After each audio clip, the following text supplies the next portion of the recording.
Nickolas Smith from Lehighton High School. Nickolas is joining us here live because I want to have a conversation about a great concept that he has developed and is moving forward in regards to, let me call it, and I'll allow then Nickolas to describe it, let me call it a political science club at Lehighton Area High School. So Nickolas, thank you first and foremost so much for being here. I see the little smirk on your face. I know it's a smile, not a smirk. So it is great to have you, and thank you so much for making the trip all the way over from Lehighton to Jim Thorpe to join us. So can you tell us a little bit about the club, the vision that you have for it at Lehighton High School? So what I wanted to plan on to start, which it'll be starting second semester of the school year, a political club, organization, whatever you want to call it. There are lots of things going on in the world right now politically that kids or teenagers are noticing, and they are very one-sided about their opinions on certain things, and this will embrace their opinions.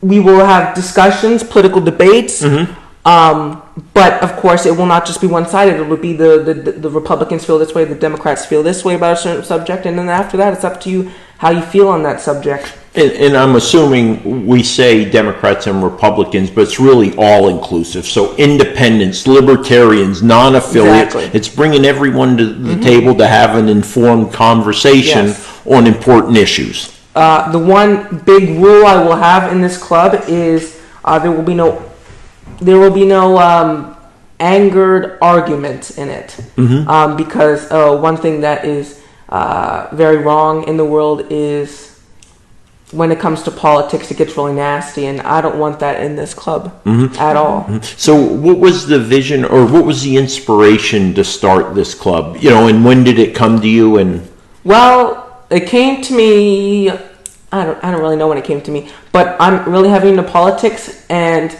okay, here's a great story to tell you. So during lunch, I go and talk to a lot of my friends at the lunch tables, and we talk about politics. We talk about how we feel about what's going on right now in the world.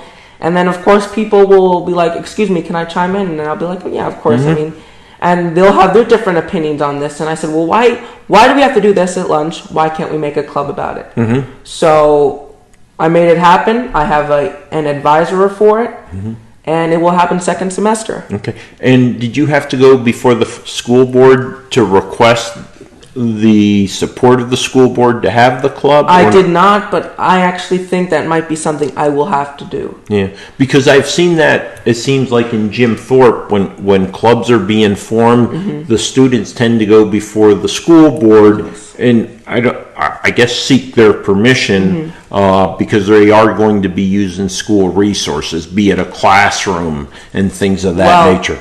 I am in student council. I'm a representative on that. Now that is an official club because we have a treasury and all that.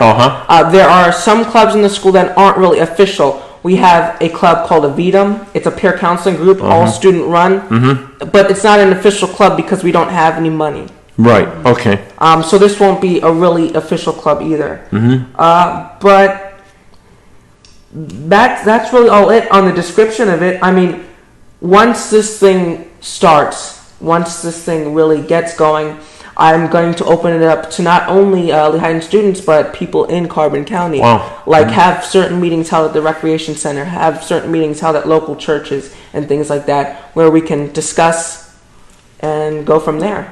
So can I interject a comment? Nicole said, this sounds exciting for our youth, and hopefully we'll have open conversations about politics, not only on a national level, but a local level. Exactly. Right. I was, county politics, state politics, and national politics. Well, Nickolas, one of the big pushes I have, and I find that our youth and senior citizens sometimes are uncomfortable with our voting process.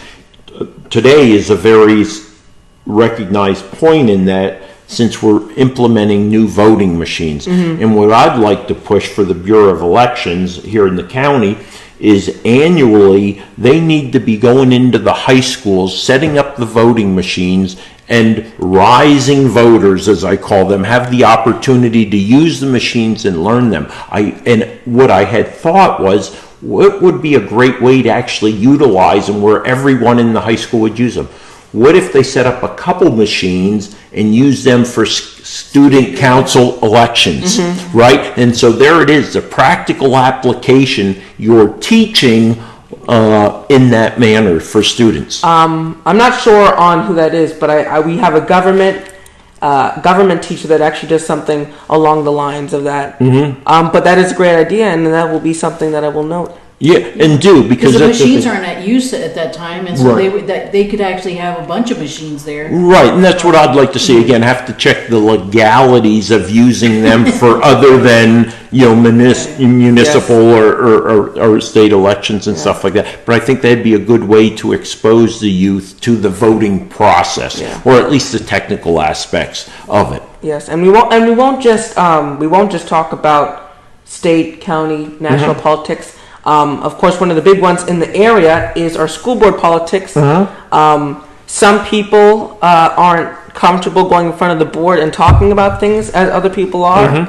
So that would be a good thing to express how we feel about certain things, and then maybe a good Samaritan might bring that in front of the board if it's a very important and valid opinion. Right. So is there potential for also from time to time to bring in guest speakers who may be involved in local government, local politics? Yes, there would be a time for that. I had mentioned to my Spanish teacher that I was creating this club, and she said that she would like to join and speak, so I told her that she'll be my first speaker, and then after that I have tons of other people that would probably be glad to come over here and interact and have a conversation. Yes. What do you see from what you're hearing right now in the lunchroom in conversations? What do you think are there any local issues that get a lot of attention from the student body?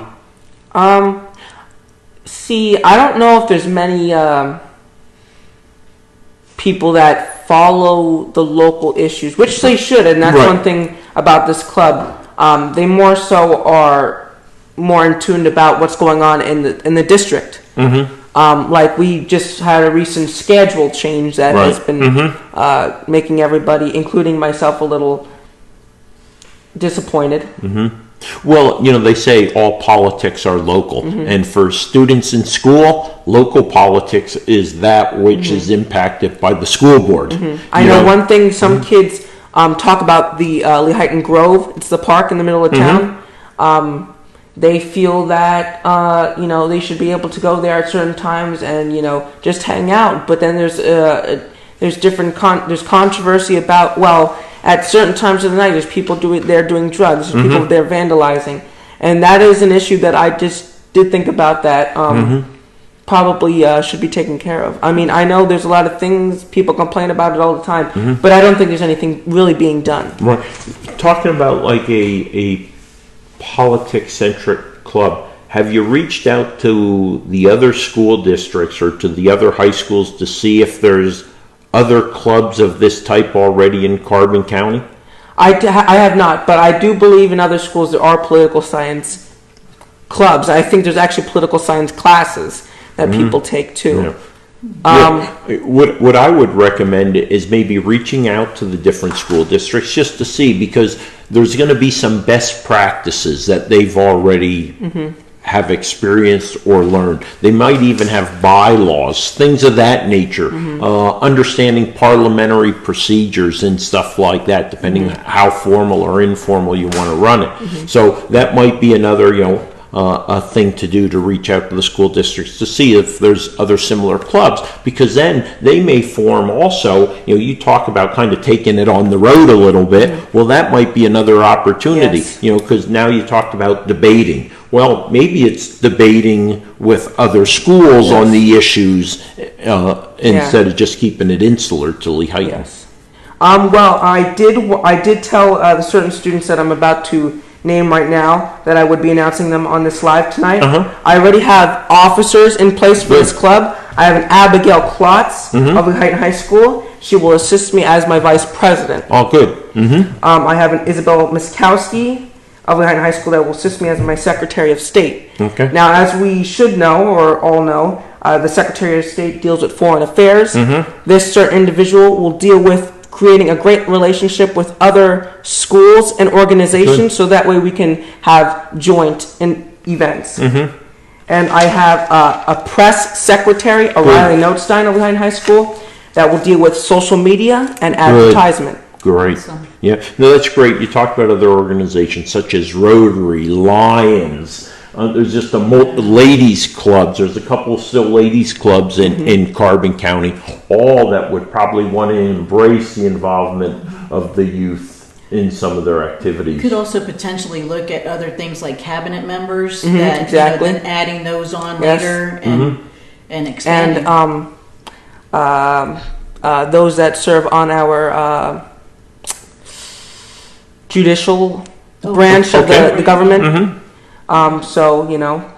So I like how you're trying to kind of replicate the three branches Yes. of government, and then cabinet And positions. that way we can stuff kind of like- apply it to real life. Okay, Right. no, that's excellent. Because Yeah. that's how you learn the roles that they Yes. have and what responsibilities each one of those offices holds. Yeah, and I do hope you can get to the point at times on some of your conversations that you do leverage social media to take what you're doing and bring it out to the public, such as Carbon Matters live streaming, doing things like that. Well, someone's pointing at their wrist. I don't know if they have a problem, but I know you're looking at the clock. I understand. Well, Nickolas, I want to thank you so much for joining us on Carbon Matters live streaming. And in all sincerity, if there's anything I can do as a private citizen or whatever might come of me post November 5th, I truly am excited for what you're doing, and my offer of assistance to help facilitate in any manner that's appropriate. I'm there and standing by Yes. to do that. Appreciate it. All right. Well, thank you so much for joining us, Nickolas. Thank you. welcome. Yep.